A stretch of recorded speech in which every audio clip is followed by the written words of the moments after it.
नमस्कार बच्चों, चलिए स्वागत है आपका अपने YouTube channel Hindi by Anita ma'am पर। कैसे हैं आप सब? आशा कर रही हूँ आप और आपका परिवार सभी कुशल मंगल से होंगे। आप अपना व अपने परिवार का ख्याल रख रहे होंगे। तो जैसा कि आप सभी जानते हैं, पिछली कक्षा में हम वाक्य पढ़ रहे थे जो हमारा कंप्लीट हो चुका था।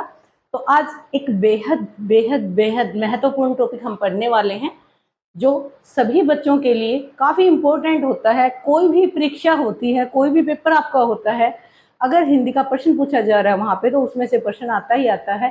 तो ऐसा कौन सा टॉपिक है जिसके बारे में बात कर रही हूँ? तो आज हम क्या पढ़ने वाले हैं? संधि पढ़ने वाले हैं। बेहद आसान और बेहद सरल तरीके से जो हमने रट्टे लगाए हैं उनको छोड़कर अच्छी प्रकार से इसको हम समझेंगे। तो चलते हैं संधि। तो सबसे पहले आप जानते हो हमें यही जानना होगा कि संधि होता क्या है, संधि किसे कहते हैं। वैसे अगर हम देखें तो संधि का शाब्दिक अर्थ क्या होता है? संधि का शाब्दिक अर्थ होता है मेल, समझौता। आपने कई बार देखा होगा दो देशों के बीच में संधि या किसी भी चीज की संधि होती है, संधि का अर्थ समझौता या मेल। किसका मेल होगा? यहाँ पर हम भाषा की बात करें, यहाँ पर टॉपिक की बात करें तो यहाँ मेल रहेगा आपका वर्णों का, वर्णों का मेल। वर्ण भी कैसे? निकटवर्ती वर्णों का मेल, निकटवर्ती वर्णों का मेल। जब भी मेल होता है वर्णों के बीच में तो यहाँ एक चीज और होती है, और वो क्या होता है? इस मेल से एक विकार होता है। विकार का मतलब क्या होता है? विकार का अर्थ आप सभी जानते हो, मैंने कई बार हमारे कई वीडियोस में डिस्कस किया है। विकार, विकार होता है परिवर्तन। क्या होता है? परिवर्तन होता है। दो समीप के वर्णों को जब आप मिलाओगे तो उनके मिलने से क्या होता है? एक विकार होता है, एक परिवर्तन होता है। उसी परिवर्तन को हम क्या कहते हैं? संधि कहते हैं। तो अब एक बार हम परिभाषा पढ़ेंगे संधि की क्या होती है, उसके बाद हम आगे देखते हैं। तो परिभाषा हमारी रहेगी दो या दो से अधिक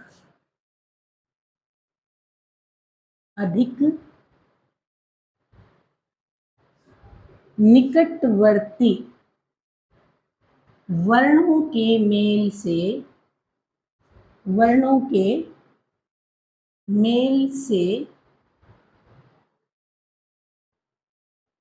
होने वाला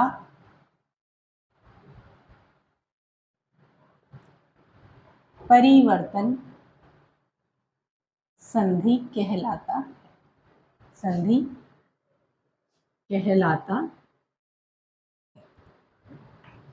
दो या दो से अधिक निकटवर्ती वर्णों के मेल से होने वाला विकार या परिवर्तन क्या कहलाता है? संधि कहलाता है। ये परिभाषा आप हमेशा से पढ़ते आए हो। बच्चे हमेशा पढ़ते हैं कि दो या दो से अधिक निकटवर्ती वर्णों के मेल से होने वाला परिवर्तन। लेकिन बहुत सारे बच्चे ऐसे होते हैं जिन्होंने परिभाषा तो 50 बार पढ़ ली होगी, लेकिन आज तक बात ये समझ में नहीं आ रही कि निकटवर्ती से क्या मतलब होता है, निकटवर्ती होता क्या है। तो निकटवर्ती आप सभी बच्चे जानते हैं, जब भी हम संधि पढ़ते हैं तो संधि में क्या होता है? दो शब्द रहेंगे आपके पास, बीच में एक जमा का निशान। तो यहाँ पर इसी को हम क्या बोलेंगे? जो यहाँ वाला वर्ण रहेगा और यहाँ वाला। कैसे? जैसे मैंने लिख दिया वेद प्लस में अंत, वेद प्लस में अंत। संधि इन दोनों शब्दों का मेल नहीं है भाई। सबसे पहली चीज हमें ये देखनी है कि संधि शब्दों का मेल नहीं है। संधि किसका मेल है? संधि आपका वर्णों का मेल है। कहने का मतलब मेरा क्या है? बीच में ये जोड़ का निशान जो लगा रखा है, यहाँ ये पहले वाला और यहाँ ये, इनको जब मिलाओगे, कैसे मिलाओगे वो देखो। देखो अगर मैं वेद की बात करती हूँ तो यहाँ पे आप सभी को पता होगा जो अंतिम वर्ण है वो क्या है? अ है भाई। अब बहुत सारे बच्चे सोच रहे होंगे अ कहाँ से आ गया, ये तो द है। देखो आपको पता होगा द तब होता जब ये ऐसे लिख रखा होता। अगर मैं इसको ऐसे लिख देती, हलंत के साथ लिख देती तो क्या होता? द होता। अब अंतिम वर्ण क्या है आपका? द है। लेकिन मैंने ये हलंत हटा दिया तो आप समझ सकते हो कि इसका मतलब क्या है। तो अंतिम वर्ण क्या हो गया आपका? अ हो गया। बहुत सारे बच्चों को इसी चीज में दिक्कत रहती है, उनको पता ही नहीं चलता अंतिम वर्ण अ है, आ है, ई है। जैसे देखो मैंने यहाँ पे लिख दिया द प्लस में अ। अगर मैं लिख दूं द प्लस में आ तो क्या बन जाएगा? दा बन जाएगा। अगर मैं लिख दूं द प्लस में ई तो क्या बन जाएगा, अगर बड़ी ई हो गई तो मात्रा बड़े की हो जाएगी। जैसे मैंने लिख दिया द प्लस में ए तो क्या बन जाएगा, दी बन जाएगा। जिस तरह की मात्रा है वही क्या आएगा, इसके अंदर स्वर आएगा। अगर ए है तो उसकी मात्रा आपको दिखाई नहीं देती है। तो यहाँ हमें पता चल गया भाई हलंत नहीं लग रहा, इसका मतलब क्या है, अ है। मतलब ये चीज अपनी किस तरह से है वो देखेंगे। हमने इस शब्द को इस तरह से लिख दिया, कोई प्रॉब्लम नहीं है भाई। अब हमने लिख दिया अंत। संधि कहाँ है, ए के सामने क्या आ गया, ए आ गया। ए के सामने क्या आ गया, ए आ गया। निकट वाले तो यही है भाई।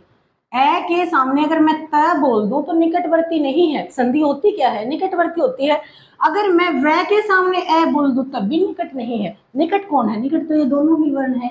जो निकटवर्ती वर्ण रहेंगे उन्हीं को क्या करोगे, आप मिलाओगे। और जब उनको आप मिलाओगे तो वहां क्या हो जाता है, परिवर्तन। कैसा परिवर्तन होगा, इस ए और इस ए दोनों से मिलके एक चीज बन जाएगी, क्या बन जाएगी, आ बन जाएगी। क्या बन जाएगी, आ बन जाएगी। अब आप इसको जोड़ोगे तो जैसा कि अभी मैंने यहाँ पे आपको समझाया था, हमने इसको जोड़ दिया। द आपको दिखाई दे रहा है आधा है, आधा का मतलब स्वर रहित है, इसके अंदर स्वर नहीं है। जब आधे द को आप आ के साथ मिलाओगे, इसके अंदर आ जोड़ोगे तो ये शब्द क्या बन जाएगा, आ। साथ में अनुस्वार लगा हुआ है, अंक की बिंदी लगी हुई है, शब्द क्या बन जाएगा हमारा, वेदांत। वेद प्लस में अंत वेदांत। ये तो सिर्फ समझाने के लिए एक उदाहरण बोला है, अभी हम बहुत सारे उदाहरणों के साथ पूरी संधि को समझेंगे। तो निकटवर्ती से मेरा मतलब क्या है, संधि ना ही तो यहाँ पर होती है और संधि ना ही यहाँ पर होती है। जो पहला शब्द है उसका अंतिम वर्ण और जो दूसरा शब्द है उसका पहला वर्ण, जब उनको मिलाओगे तो क्या आ जाएगा, वहां पर परिवर्तन आ जाएगा। और उसी परिवर्तन को हम क्या कहेंगे, संधि कहेंगे। चलते हैं आगे की तरफ। अगला जो हमारा प्रश्न बनता है वो बनता है कि संधि के भेद कितने होते हैं, संधि कितने प्रकार की होती है। तो बच्चों हमारी जो संधि होती है, संधि के 3 भेद होते हैं। संधि 3 प्रकार की होती है। कौन कौन सी होती है, एक हमारी रहेगी स्वर संधि, स्वर संधि। दूसरा हमारी रहेगी व्यंजन संधि और तीसरा हमारी रहेगी विसर्ग संधि। स्वर संधि, व्यंजन संधि और विसर्ग संधि। संधि 3 प्रकार की है, स्वर, व्यंजन और विसर्ग। स्वर संधि कौन सी होती है वो एक बार हम देखेंगे। स्वर संधि वो होगी जब स्वर के सामने स्वर ही आ जाए, स्वर के सामने स्वर ही आ जाए तो वो संधि क्या बन जाएगी, स्वर संधि बन जाएगी। किस तरह से, मैं क्या कहना चाह रही हूं तो वो एक बार आप देखेंगे। जैसे मैंने लिख दिया घन प्लस में आनंद, घन प्लस में आनंद, तो यहाँ पे शब्द बनेगा घनानंद। कैसे बना वो मैं आपको आगे समझाऊंगी, फिलहाल मैं आपको सिर्फ ये छाटना बता रही हूँ कि आपको कैसे पता चलेगा कौन सी स्वर संधि और कौन सी व्यंजन संधि। तो आपको पता चल गया होगा यहाँ लास्ट में क्या है, अ है, न नहीं होगा भाई, यहाँ पर आपका है अ के सामने क्या आ गया, आ गया। स्वर के सामने स्वर ही आ गया तो संधि कौन सी बन जाएगी हमारी, स्वर संधि। ठीक है, ठीक उसी तरह से जैसे एक उदाहरण और मैंने लिख दिया, मैंने लिख दिया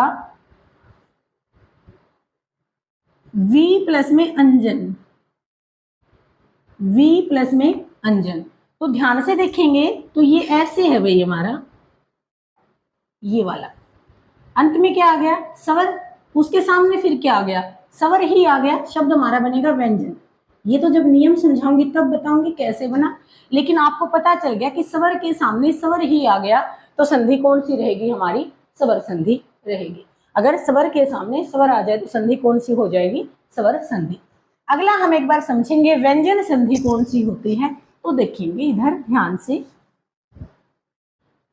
व्यंजन के सामने, पहली तरफ व्यंजन, उसके सामने स्वर आ जाए या फिर उसके सामने व्यंजन ही आ जाए। दोनों तरफ व्यंजन हो सकते हैं, एक तरफ व्यंजन हो सकता है, लेकिन दोनों तरफ स्वर नहीं हो सकते भाई।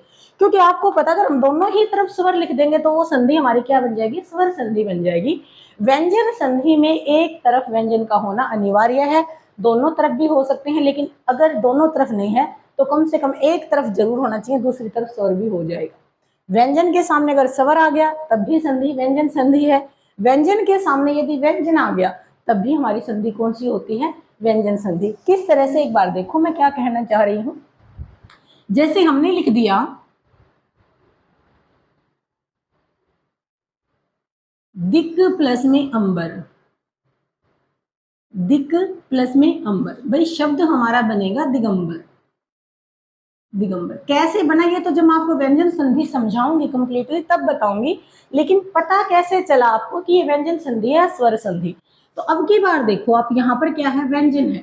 अगर ये शब्द आपका इस प्रकार से होता तो यहाँ पे क्या हो जाता? स्वर हो जाता, मतलब लास्ट में क्या है? अ। लेकिन इस बार क्या लगा हुआ है? हलंत लगा हुआ है, तो हम कह सकते हैं कि यहाँ पे स्वर नहीं लिख रखा, सिर्फ और सिर्फ क्या है? व्यंजन। और व्यंजन के सामने क्या आ गया? स्वर आ गया। जब व्यंजन के सामने स्वर आ जाता है तो वो संधि कौन सी होती है? अपनी व्यंजन संधि होती है। जैसे देखो मैंने लिख दिया वाक प्लस में मैं, वाक प्लस में मैं, शब्द हमारा बनेगा वांग में। कैसे बनेगा वो तो जब हम संधि को कंप्लीटली पढ़ेंगे तब बताऊंगी आपको। फिलहाल हमें ये देखना है कि ये स्वर संधि है, व्यंजन है या विसर्ग है। तो यहाँ अब आपको समझ में आ गया होगा अच्छी प्रकार से क्या लिखा हुआ है? व्यंजन लिखा हुआ है, भाई कोई भी स्वर नहीं है। व्यंजन के सामने क्या आ गया? व्यंजन। व्यंजन के सामने अगर व्यंजन आ जाए तब भी संधि कौन सी होती है? व्यंजन संधि। तो ये उदाहरण किस संधि का है? आपका व्यंजन संधि का। व्यंजन के सामने अगर स्वर आ जाए, व्यंजन के सामने अगर स्वर आ जाए तब भी कौन सी संधि होती है? व्यंजन संधि। तो ये दोनों उदाहरण हमारे किस संधि के हो गए? व्यंजन संधि के। समझ चुके होंगे आप कैसे पता लगाओगे किसी उदाहरण को देख के कि कौन सी स्वर संधि है और कौन सी व्यंजन संधि है। ठीक उसी प्रकार से अब हम क्या देखेंगे? विसर्ग संधि को भी देखेंगे। हमें कैसे पता चलेगा ये विसर्ग है या नहीं है? तो देखिए विसर्ग के सामने, विसर्ग के सामने, विसर्ग क्या होते हैं आप सभी को पता होगा। किसी भी वर्ण के पीछे जो ये दो बिंदी आप लगाते हो इन्हें हम दो बिंदी नहीं कहेंगे, इन्हें हम क्या कहेंगे? विसर्ग कहेंगे। विसर्ग के सामने चाहे तो स्वर आ जाए चाहे तो व्यंजन आ जाए, कोई फर्क नहीं पड़ेगा कि स्वर ही होना चाहिए या फिर व्यंजन ही होना चाहिए। पहली तरफ क्या होने चाहिए? विसर्ग। उसके सामने स्वर आ जाए तो भी कौन सी संधि है? विसर्ग संधि। अगर विसर्ग के सामने व्यंजन आ जाए तब भी कौन सी संधि है? विसर्ग संधि। कैसे वो देखेंगे। जैसे मैंने लिख दिया यश है प्लस में द, यश है प्लस में द, हमारा शब्द बन जाएगा यशोदा। यशोदा, यश है प्लस में द, यशोदा। आपको क्या दिखाई दे गया भाई? व्यंजन दिखाई देगा। और व्यंजन के सामने क्या लिख रखा? सॉरी, विसर्ग दिखाई दे गया और विसर्ग के सामने क्या लिख रखा है? व्यंजन। अगर विसर्ग के सामने व्यंजन आ जाए तो संधि कौन सी होती है? आपकी विसर्ग संधि होती है। ठीक उसी तरह से जैसे मैंने लिख दिया दुहु प्लस में आचार, दुहु प्लस में आचार, विसर्ग है। विसर्ग के सामने क्या है? शब्द तो हमारा दुराचार बनेगा। अब ये मत पूछना कि कैसे बना, ये तो मैं तब समझाऊंगी जब आपको कंप्लीट विसर्ग संधि समझाऊंगी ना, तब बताऊंगी, उसके नियम आएंगे। फिलहाल हम सिर्फ और सिर्फ ये जानने की कोशिश कर रहे हैं कि किसी भी उदाहरण को देख के हमें पता कैसे लगे कि ये स्वर संधि है, व्यंजन संधि है, विसर्ग संधि है। तो दुहु प्लस आचार दुराचार।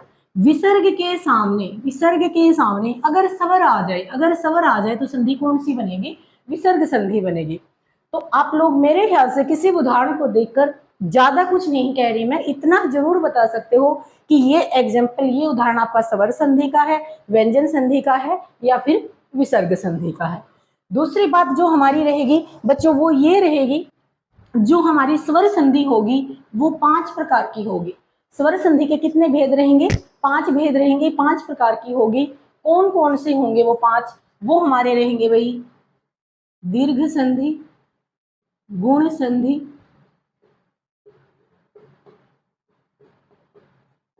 वृद्धि संधि,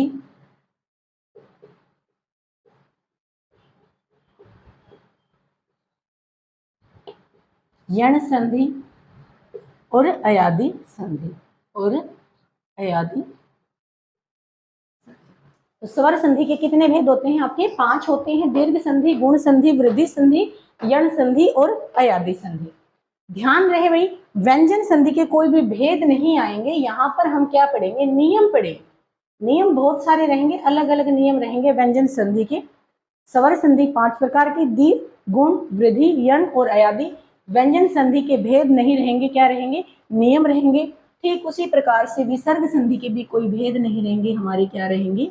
नियम रहेंगे। तो बच्चों, आज की क्लास में हमने सिर्फ और सिर्फ संधि का परिचय पढ़ा है और किसी उदाहरण को देखकर हम ये बता पाएंगे कि ये स्वर संधि है, ये व्यंजन संधि है या विसर्ग संधि है। जो हमारी अगली वीडियो रहेगी उसमें हम संधि को स्टार्ट करेंगे, शुरू करेंगे। मैं ये नहीं करी वो कंप्लीट कर पाएंगे या नहीं कर पाएंगे, शुरू करेंगे और वो संधि हमारी क्या रहेगी? स्वर संधि रहेगी। तो मिलते हैं बहुत जल्द हमारी अगली वीडियो में स्वर संधि के साथ। धन्यवाद।